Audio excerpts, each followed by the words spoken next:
Hey, hello, my name is John McGee. I'm Charlotte's dad. I was born in 1978. I went to Gideon in Pennsylvania. I went to Gideon University in Erie, Pennsylvania for college. I am a retired Army officer. When were you married? 2005. How old were you when the Persian Gulf War started? I was 12. I was, I remember we were actually, we were on a family trip to Europe when the Persian Gulf, right before it started. And, or like kind of not right before, but like when Iraq invaded Kuwait. And I remember it was our second to last day, and we were watching the Iraqis on the news invade Kuwait. I remember just watching it. We were in the Netherlands, and I remember watching it. And when we flew home, we flew through JFK Airport in New York, and they just opened. So like the Border Patrol or whatever, or Customs, they like said, if you're U.S. or Canadian, hold up your passports. So we all held up our passports. So we all held up we a couple Canadians, so they have blue passports too. So we're all kind of like just like this. Like if you're U.S. Canadian, they opened like the gate and they just pushed us through. They didn't talk to anybody. They pushed everybody through it. Like if you're not U.S. or Canadian, over to the left. And they made them stand up to the left, and they went and they got interviewed. But there was so many people flying home because we all knew that something bad was going to happen. This was a big deal. Mm-hmm. So then, yeah, I was 12, and so I remember like it was a Desert Shield was first, Operation Desert Shield, and that was moving U.S. troops to Saudi Arabia to protect Saudi Arabia. Mm-hmm. And it was all over the news, and there was interviews with they interviewed soldiers in the desert. They sent the National Guard. They activated a bunch of National Guard units. So there was like a lot of hometown news type stuff.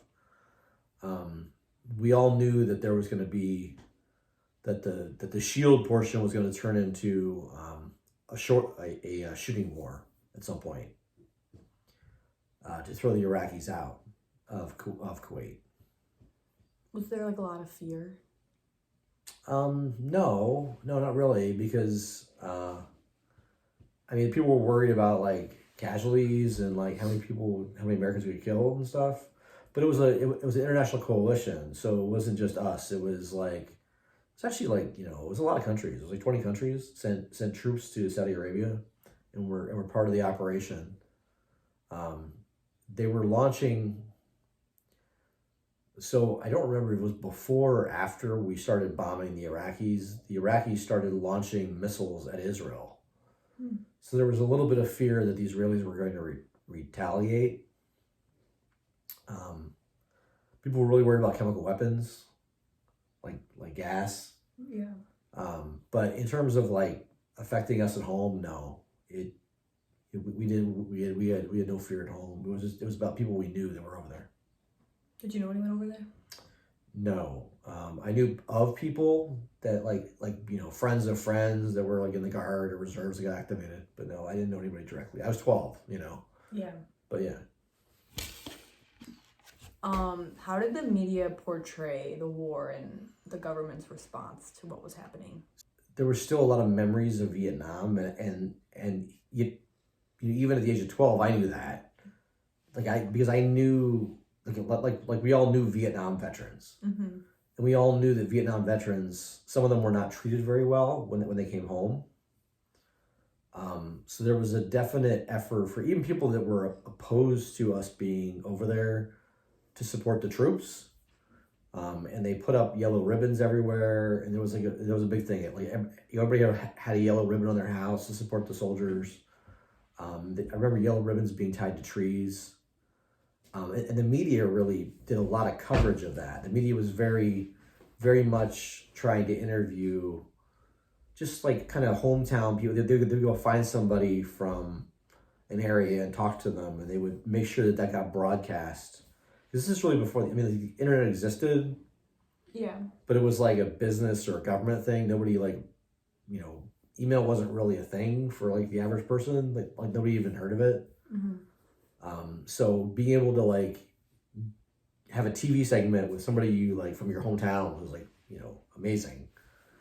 So it was a very positive from a, it was very positively focused. There was some like, I remember like charts of like, you know, just, it was like a chart that showed like, here's the Iraqis, all their kind of little icons for planes and tanks and stuff. Then here's the Americans or the coalition, it was the coalition stuff. Since there was a more positive portrayal, were people more in support of it, like compared to Vietnam, where people didn't really support it Yeah, as much? I think people were generally, because we were responding to aggression, right? It was like there was very distinct aggression on the Iraqis' part,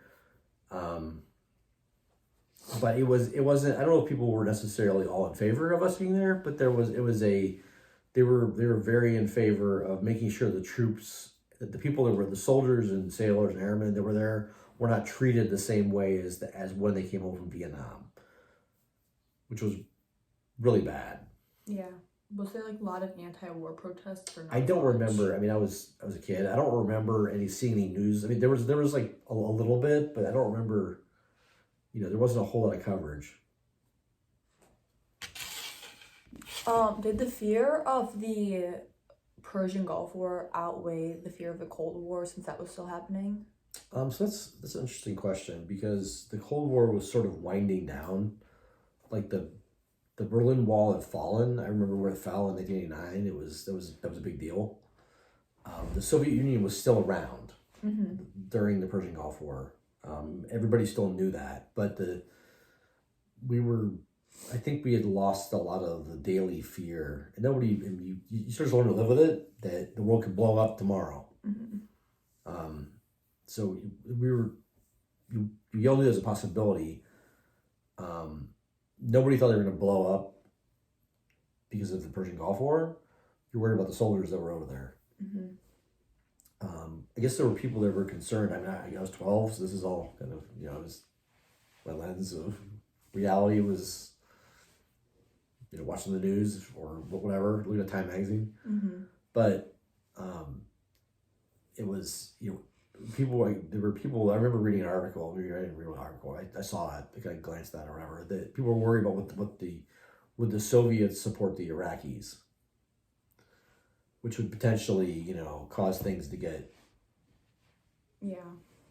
less cold in the Cold War and more hot. So that was the concern. But yeah, that was